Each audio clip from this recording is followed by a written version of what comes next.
মানুষের কি কি সমস্যা, সেই সমস্যার সমাধান কোন পথে হতে পারে, সেই সমস্যার সমাধান করার জন্য সরকার কি কি করা উচিত তার একটা রূপরেখা এই সমস্ত কমিশন থেকে সরকারের কাছে জমা দেওয়া হয়েছে। সরকার এবং বিভিন্ন রাজনৈতিক দল কিংবা বিভিন্ন সংগঠন, রাষ্ট্রের বিভিন্ন অংশীজন, তাদের সাথে এগুলি নিয়ে আলাপ আলোচনা হচ্ছে।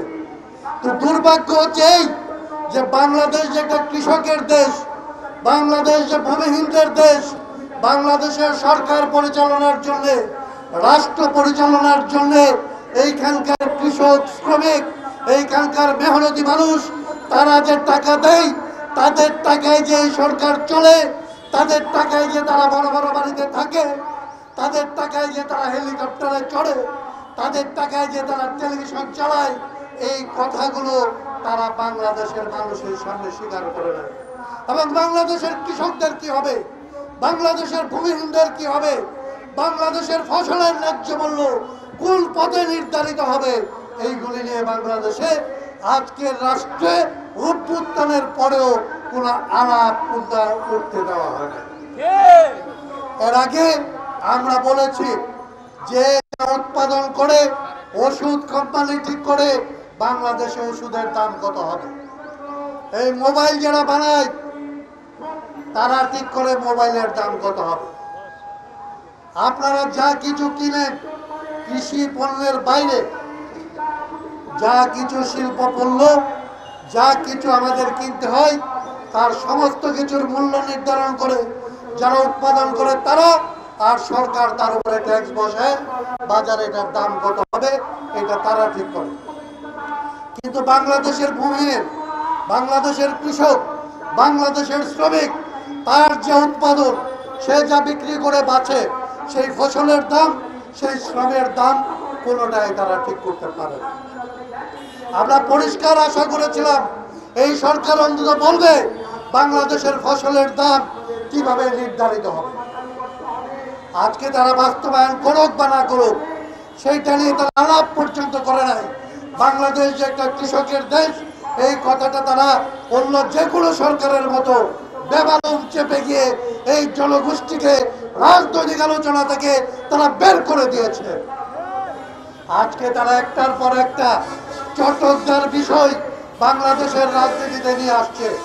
তারা বন্দরের কি হবে, তারা এই করিডোরের কি হবে, রোহিঙ্গাদের কি হবে, এইগুলি নিয়ে আলাপ করে বাংলাদেশে যারা রোহিঙ্গাদের চাইতেও খারাপ জীবনযাপন করে, সেই ভূমিহীন, সেই বস্তিবাসী, সেই প্রান্তিক জনগোষ্ঠী যারা এই দেশের 64% মানুষ, তাদের জীবন কিভাবে চলবে এইটা নিয়ে তারা আলাপ করতে চায় না। আমরা বলেছি বাংলাদেশে আলাপ হতে হবে, এটার নীতি নির্ধারণ হতে হবে, এটার ব্যবস্থা করতে হবে। এবং এই ব্যবস্থা করা, তোমাদের যে সংস্কারের আলাপ, বাংলাদেশের মানুষ তোমাদেরকে যে তিনটা দায়িত্ব দিয়ে এইখানে বসেছে, তার মধ্যে একটা হচ্ছে তোমরা এই রাষ্ট্রের সংস্কার করবে। এবং এই রাষ্ট্রের সংস্কার করতে হলে, এই রাষ্ট্র যাদের টাকায় চলে, এই রাষ্ট্র যাদের শ্রমে চলে, এই রাষ্ট্র যাদের পরিশ্রম দিয়ে পরিচালিত হয়, যাদের টাকা দিয়ে পরিচিত হয়, সেই কৃষক, শ্রমিক, মেহনতি মানুষের জন্য আইন কানুনকে তাদের পক্ষে আনতে হবে। এই দেশের আইন কানুন যাদের টাকায় রাষ্ট্র চলে তাদের বিরুদ্ধে, এদেশের আইন কানুন যাদের টাকায় রাষ্ট্র চলে আর যারা চালায় তাদের পক্ষে। যারা চালায়, যাদের টাকায় চলে, তাদের পক্ষে রাষ্ট্র কাজ করে না। রাষ্ট্রকে সংস্কার করে মানুষের পক্ষে আনতে হলে কৃষক, শ্রমিক, মেহনতি, ভূমিহীন মানুষের পক্ষের আইন বাংলাদেশে কি হবে সেটা নির্ধারণ করতে হবে, এবং সেটা বাস্তবায়নের পথ কি হবে সেটা নিয়ে আলাপ করতে হবে। এবং সে আলাপ করার জন্য ভূমিহীনরা বিভিন্নভাবে আজকের অভ্যুত্থানের পর থেকে তারা বিভিন্ন কায়দায় এই চেষ্টা করেছে, কিন্তু আজকে পর্যন্ত সেটা সফল হয় নাই। তারা ভূমি মন্ত্রণালয়ে গিয়েছে। আপনারা জানেন বাংলাদেশে অভ্যুত্থানের পরে একটা সরকার হয়েছে। এই কথাটা বলে আমি কথাটা শেষ করব। এই সরকারের মধ্যে বিভিন্ন জনকে বিভিন্ন উপদেষ্টা বানানো হয়েছে। স্বরাষ্ট্র উপদেষ্টা বলে একজন আছেন।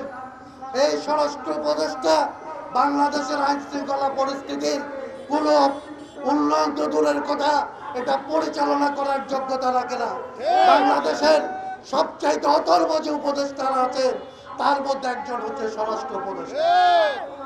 সে যে আইন চালাইতে পারে না, তার কাছে কৃষি মন্ত্রণালয় দেওয়া হচ্ছে, ভূমি মন্ত্রণালয় তার হাতে। তার সময় নাই, তার অবস্থা নাই, তার চিন্তা করার চোখ ফেলার কোনো সময় নাই। তার কাছে ভূমিহীনরা যখন গিয়েছে যে ভূমিহীনদের জন্য, কৃষকের জন্য একটা কমিশন করতে হবে, তিনি তখন বলেছে ছাত্রদের কাছে যেতে হবে। এই ছাত্ররা তো কৃষকের সন্তান, এই ছাত্ররা শ্রমিকের সন্তান, এই ছাত্ররা দেশের বেহলতি মানুষের সন্তান। আজকে বাপদেরকে ওই পোলাদের কাছে পাঠায়, এটাই হচ্ছে রাষ্ট্রের তামাশা। এই তামাশার রাষ্ট্র অভ্যুত্থানের পরে এই বাংলাদেশের মানুষ চায় নাই।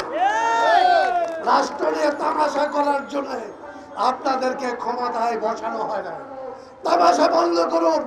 যারা মালিক, যাদের টাকায় বেতন নেন, যাদের কাজ করবার জন্য এইখানে আপনারা শপথ দিয়েছেন, তাদের কথা আগে ভাবুন, তাদের স্বার্থ আগে দেখুন। হাসিনাগিরি করবেন না।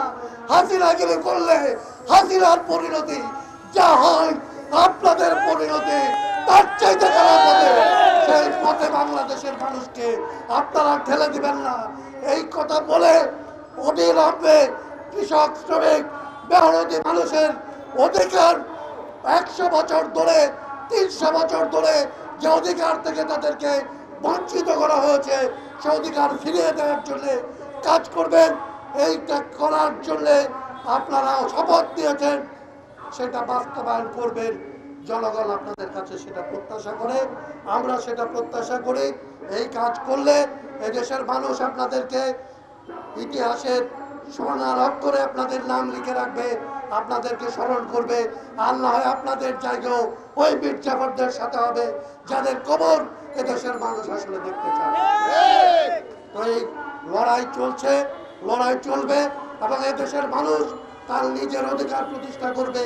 সে অধিকার প্রতিষ্ঠার জন্য যে লড়াই, সে লড়াই রাষ্ট্র সংস্কার আন্দোলন, এবং এখানে যারা আমরা উপস্থিত হয়েছি তারা আপনাদের সাথে থাকবো। আপনাদের এই লড়াইকে যতদিন পর্যন্ত ন্যায্য লড়াই হিসাবে থাকবে, সেই লড়াই আমরা অংশ নেব, আপনাদের পাশে থাকবো। এই লড়াইকে অধিকারকে বাস্তবায়ন করার চেষ্টা করব, এবং সেই লড়াইয়ে আপনারা আমাদেরকে ডাকবেন। এই আশাবাদ ব্যক্ত করে আগামীতে বাংলাদেশ কৃষক, শ্রমিক, মেহনতি জনগণ সহ সকল মানুষের বাংলাদেশ হয়ে উঠবে, এই আশাবাদ ব্যক্ত করে আপনাদের সবাইকে ধন্যবাদ জানিয়ে আমার কথা আমি এখানে শেষ করি। কৃষক শ্রমিকের অঙ্গীকার, কৃষক শ্রমিকের অঙ্গীকার, এ পর্যায়ে সভাপতি